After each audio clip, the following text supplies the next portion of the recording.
London on the 8th of May 1945 as huge crowds gathered outside Buckingham Palace to celebrate victory in Europe. Tonight we bring you a special BBC London programme as the capital commemorates the 80th anniversary of VE Day. We'll hear some of your memories. We came to see the King and the Queen and Churchill come out on the balcony and celebrate everything with all these thousands of people all the way up the Mall. And many memories being shared here in Swanley at one of a number of events that are going on across the capital today in recognition of 8 decades since VE Day. And this evening, bells will ring out from cathedrals, churches and civic buildings across London and across the country as a collective sound of thanksgiving. And VE Day celebrations continue into the night with a concert at Horse Guards Parade. The stage is being set for stories, stars and music. Don't worry if you don't have a ticket, I'll have details of how you can watch.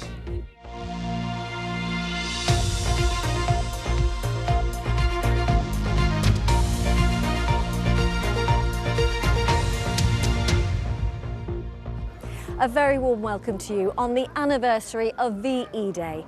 Exactly 80 years ago, London was at the heart of national celebrations, marking the end of fighting in Europe.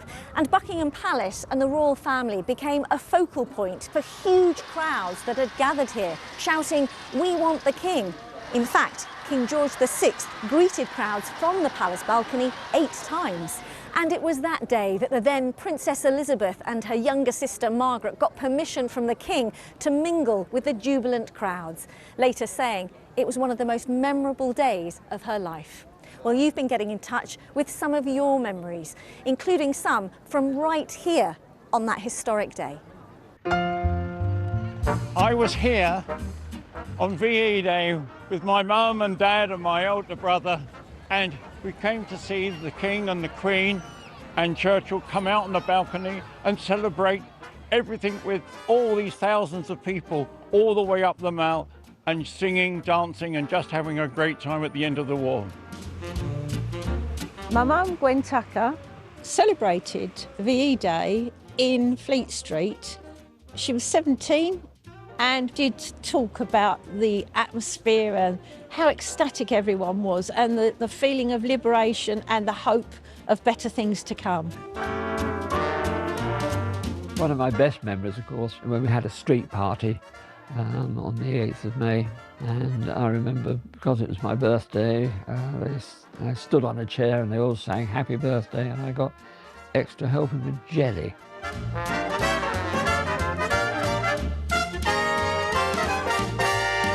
I was 8 years old when we came down to see the celebrations.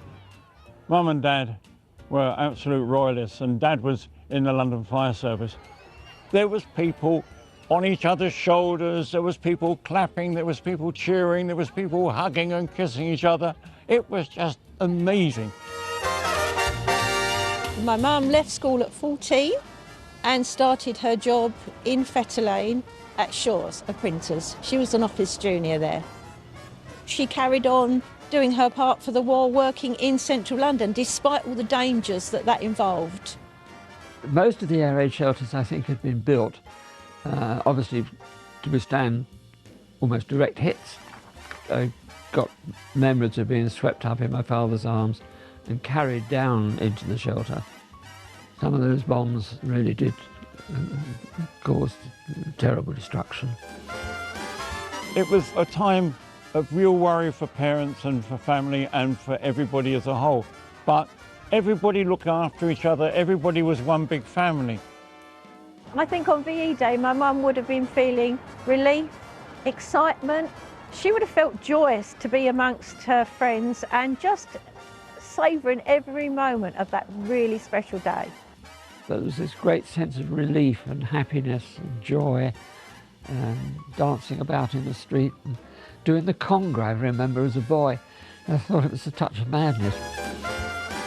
I will be celebrating VE Day with some friends and we will be having songs and recollections of what went on during the war and a glass to celebrate that we've made this 80th year this year.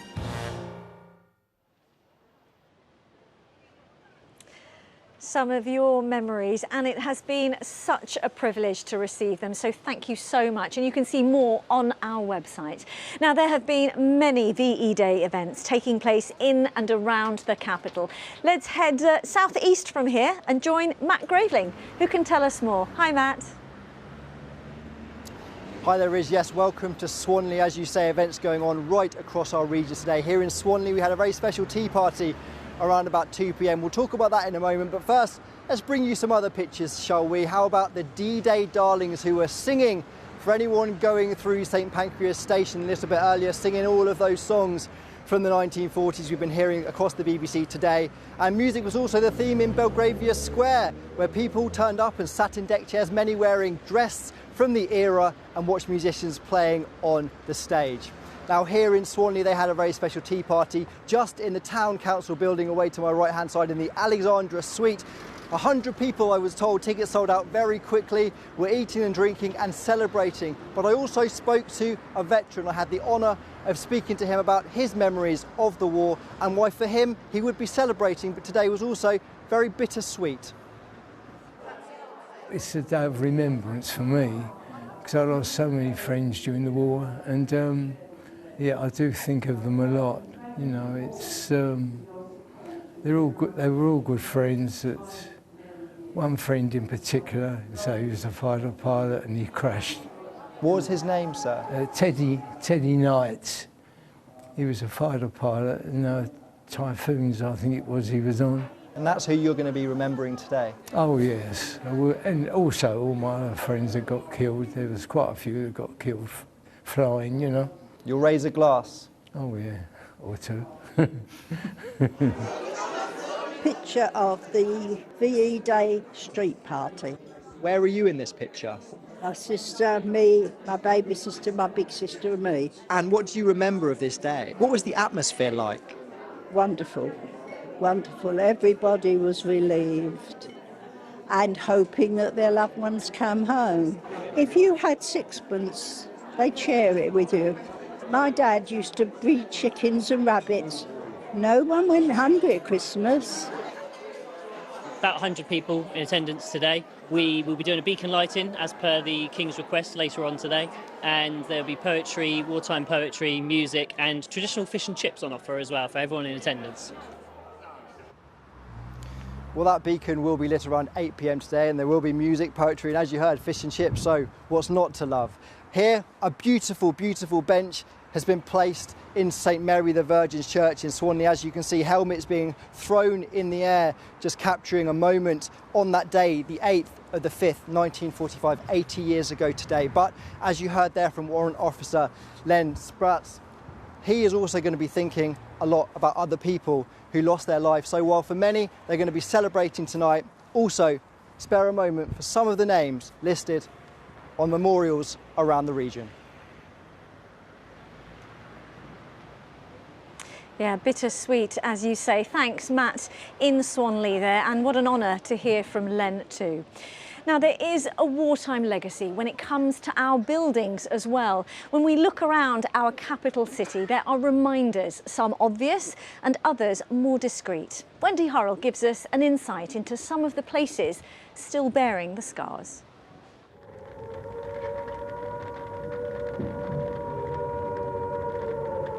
Sirens and flames night after night when the Blitz began in London in 1940. Never since the Great Fire of 1666 has such a roaring furnace swept through our capital. So much was destroyed, yet St Paul's Cathedral would rise, a beacon of hope from the wreckage.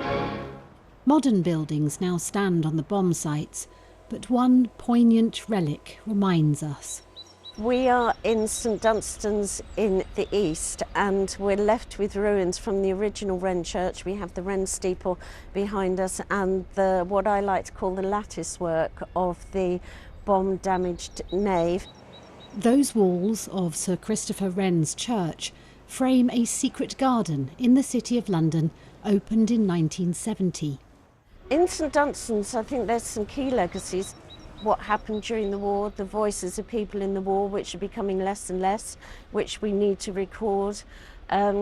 the value of green spaces, particularly in terms of health and well-being. And when you look around this area, the other big lesson is that it is very easy to cover a city with concrete.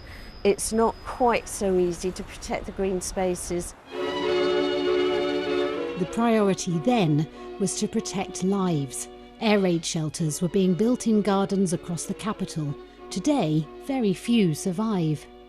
This one is still here because it's got a concrete base. Okay. Whereas most of them were set in mud. And over the years, they sink down into the mud and get lost.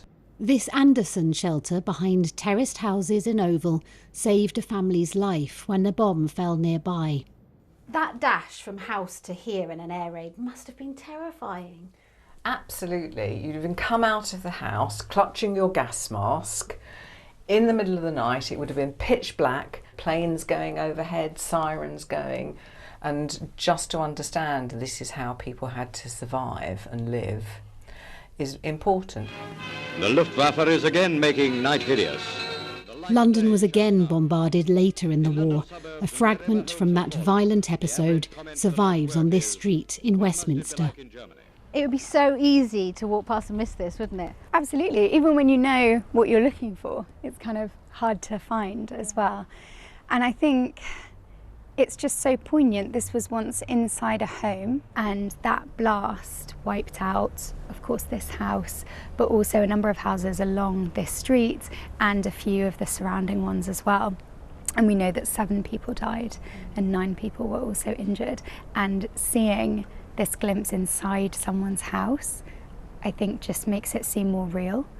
And you can imagine the moments before, they're happily sitting around the fire maybe, and then suddenly the V1 rockets land almost without any warning, and all of that peaceful domesticity is just thrown into chaos.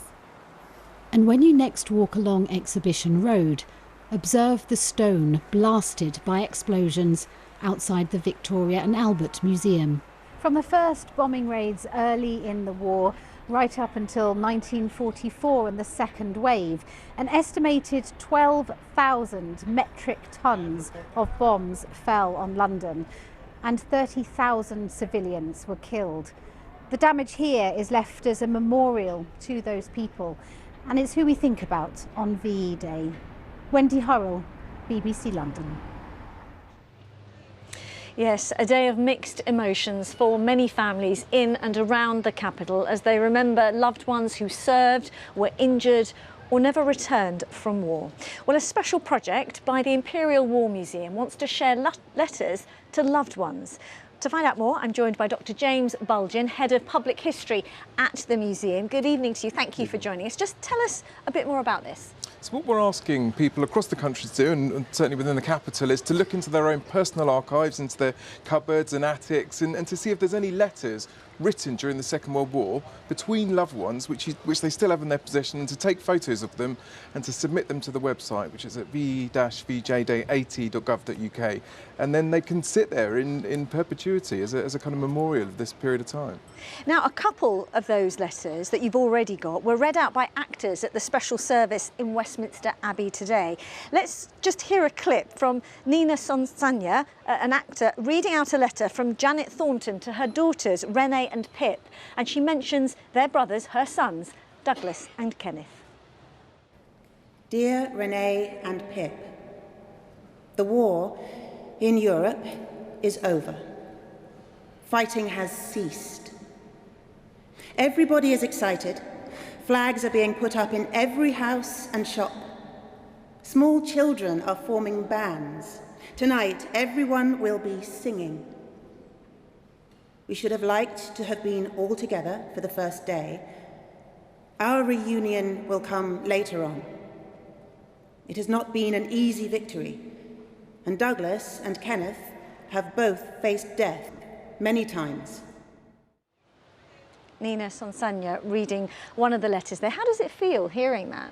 It's so moving to hear these accounts. So you realise, of course, the war was experienced on such an individual level. Sometimes we think of it as being this huge, global, world-changing thing. We forget that it was really just about people and what they were encountering on a day-to-day basis. And letters like that really make the point about the interactions between individuals in this critical moment in time. And that's why you really want people to get in touch with their own personal stories. Now, as we're coming to the end of living history, if you like, this anniversary feels perhaps even more poignant. Yeah, I think this is a huge moment actually for the history of the Second World War and where we are in the present time. I mean, of course, the 75th anniversary wasn't what it could have been because of the COVID pandemic, and so now we found ourselves on the brink of the edge of as you say, this being a living history, and so it's the last opportunity that we get to share it with people who saw it with their own eyes, and to ensure that we can do what we need to do, which is to take it ourselves and carry it forward beyond them into the future. And of course, as a historian, you know, this is something you're hugely interested in, and it's what you live and breathe every day. But what about for you personally? What does VE Day mean? I think it's a moment to kind of pause and contemplate, really, because what VE Day gives us, you know, forces us to reflect upon is the war in its totality. You know, we stand here now and we think, if we'd have been here 80 years ago, this landscape would have been so different. We'd have been looking out and we'd have been seeing, you know, sandbags and anti-aircraft guns and lamps and all this, a completely different way of existing. And that would have been almost 6 years that these people had endured. The idea that people lived for 6 years with the threat that something could come from the sky at any moment and kind of change their world. And that for me is such a difficult thing to contemplate. But VE Day really forces us to confront those kind of ideas and memories. Yeah. And a chance to pause and reflect, as you say. James Wilding, thank you so much for joining us on BBC London. Really good to get your thoughts. Thank you. Thank you. So, as James said there, you know, do get in touch. The Imperial War Museum wants to hear from you. Dig out some of those personal letters that perhaps, you know, are in the attic or perhaps that you have been saving. But now let's return to some of the day's events marking this 80th anniversary. We'll join Lakshmi Gopal on Horse Guards Parade in a few moments, but first it's over to Southwark Cathedral and Asad Ahmed and the sound of church bells. Yeah, that's right, Riz. You can hear the church bells ringing here at Southwark Cathedral as they did 80 years ago today. These bells started ringing here tonight at around 6:30. They'll continue to do so for an hour until 7:30. But this isn't the only place where it's happening. Up and down across the city of London, across the country, churches, cathedrals, civic centres, they're all ringing their bells. A short distance from where I'm standing at St Paul's Cathedral, just across the River Thames, they're ringing their bells too, which means wherever you are in central London this evening, you're only a short distance away from hearing what I'm hearing now. And it's something very poignant about that 8 years on from VE Day. Well, a little bit earlier, I was inside speaking to the Reverend Canon Catherine Fleming, and I asked her why it was so significant to hear the bells tonight.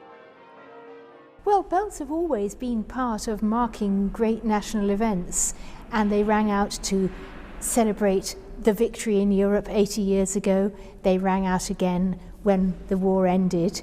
So it's part of a noble tradition, and it's just saying we are remembering as a place, and we want the world to know that we're remembering because it really matters.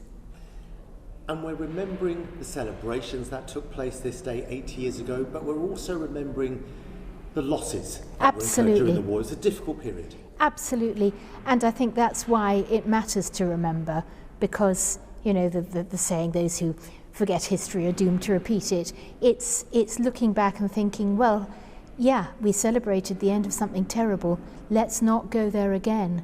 Let's try and make different and better choices going forward. Yeah, my thanks to Reverend Canon Catherine Fleming, who I was speaking to a little bit earlier inside the cathedral. It really is beautiful here tonight, and the sound of bells is just stunning.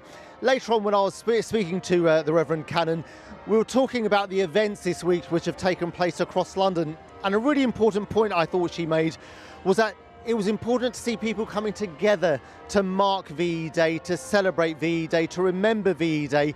People from different communities, religions, cultures, backgrounds, showing a sense of unity. She said it was really important to see that sense of unity, especially in this day and age, 80 years on from VE Day, where we need unity probably more than we have done for years. But these bells will continue to ring until 7:30, like I say, as they will do across London, across the country. And it really is a very special moment, 80 years on from VE Day. Back to you, Riz.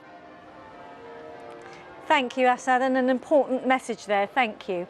Well, from Southwark to just down the road from here and Horse Guards Parade, where there's a special concert this evening. And in fact, before we go to Luxmy, it was just a short time ago behind us that we saw the King leave Buckingham Palace, heading his way to Horse Guards Parade. So let's go to Luxmy, who's there now. Yes, Riz, you can probably see behind me there are people here already waiting, with many of them in their seats for the concert, and many of them dressed in red, white and blue.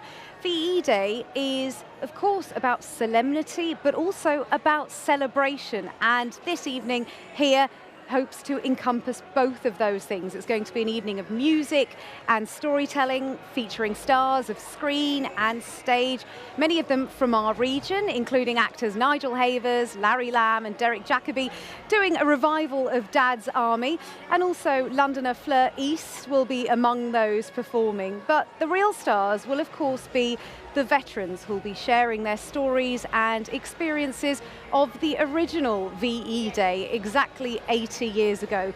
And listening to those stories will be some of the people I spoke to a little bit earlier on their way into the concert venue. Have a listen. It's very important, but also it's going to be amazing to see and to hear the stories, people's stories of 80 years ago of the Second World War, you know, and how hard it was. So it's going to be a very moving evening. Well, it's fantastic to come here.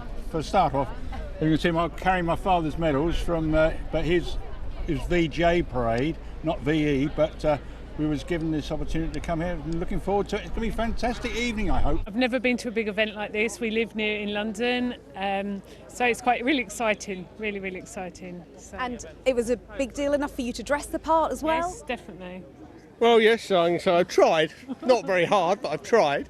I think that's a success. So enjoy the celebrations and respect all those that looked after us 80 years ago. It's a lovely time, and hopefully everybody else will enjoy it, and even the younger, generations will learn sort of from it. So it looks absolutely good that so many people are coming. Riz, you mentioned the King earlier. Well, it's expected that His Majesty may say a few words this evening as well. And as I said, this is an evening about not just paying tribute to those who served and sacrificed during the Second World War, but it's a chance to channel the feel-good atmosphere that was felt at that time. So a fitting conclusion and culmination to a week of commemorating VE Day. And if you're not able to be here, if you don't have a ticket to be here, then don't worry, because you'll be able to watch it all live from home on BBC One at 8 o'clock, and it goes on until 10 p.m. Riz. Lovely. Luxmy, thanks very much. And talking about saying a few words, it is important to remember that we are talking about victory in Europe today, the 80th anniversary. But actually fighting did continue in Japan after that time. And it was something that Churchill said, we allow ourselves a small moment of celebration. Listen to this. Hostilities will end officially at 1 minute after midnight tonight, Tuesday, the 8th of May. We may allow ourselves a brief period of rejoicing.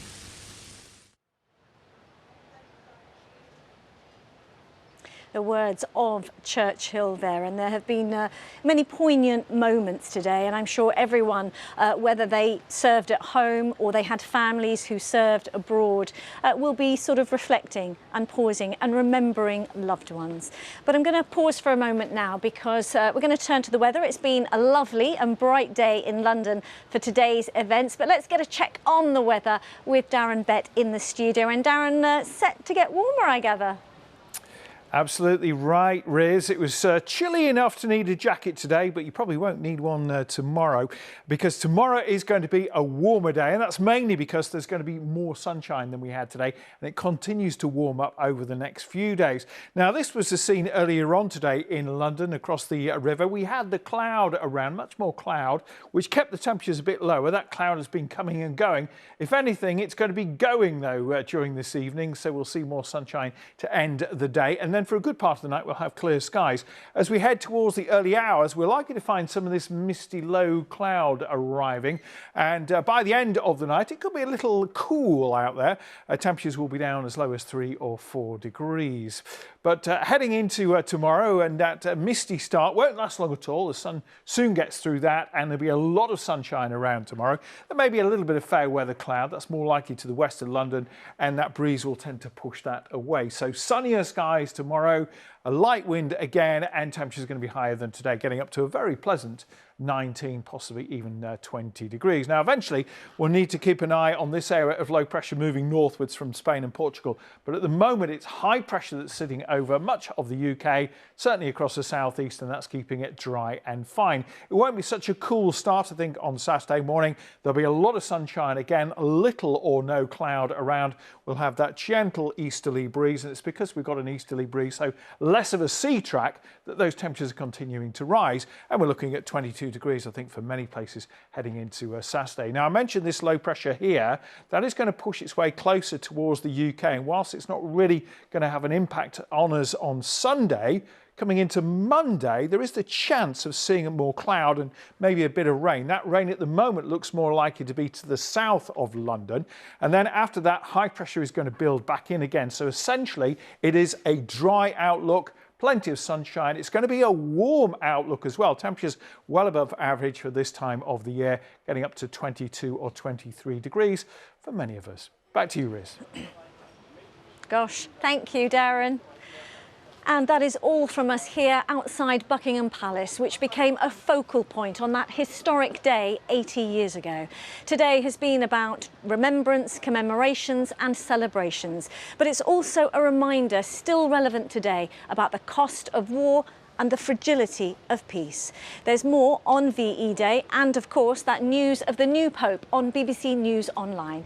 Thanks for watching and being with us on this significant day. We leave you with some of the pictures from this week marking a poignant anniversary. Take care. Bye-bye.